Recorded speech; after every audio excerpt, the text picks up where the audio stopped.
যাচ্ছে 5 আগস্টের মধ্য দিয়ে মার্কিন সাম্রাজ্যবাদের বিশ্বস্ত দালাল ডক্টর ইউনূসকে ক্ষমতা এনে বাংলাদেশকে যুদ্ধের ঘাঁটি বানানোর পরিকল্পনা চলছে।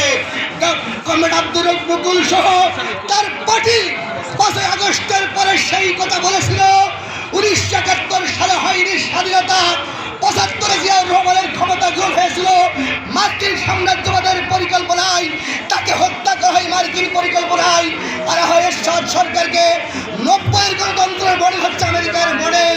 সেদিন তত্ত্বাবধায়ক সরকারের নামে সকলকে ভোটের মাঠে উপস্থিত করার নাম ছিল গণতন্ত্র। সেদিন অনেকেই পা দিয়েছিল।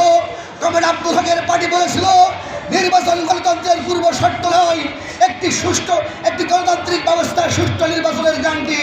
মার্কিন সাম্রাজ্যবাদের নিয়ন্ত্রণে সাম্রাজ্যবাদী সংস্থা, দেশি বিদেশি এনজিও, সামরিক বেসামরিক আমলাদের তত্ত্বাবধানের নির্বাচনে গণতন্ত্র প্রতিষ্ঠা হয়নি।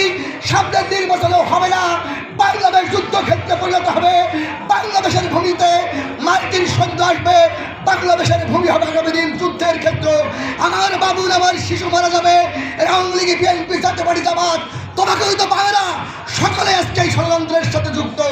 জাতীয় গণতান্ত্রিক ফ্রন্ট আজকে বলে সাম্রাজ্যবাদ অন্যায় যুদ্ধের বিরুদ্ধে ন্যায় যুদ্ধ করে তুলতে হবে। নির্বাচন করে মুক্তির পথ নাই, বল প্রয়োগে রাষ্ট্র ক্ষমতা দখল করতে হবে। সংগ্রামী সাথী বন্ধুগণ, এবার যে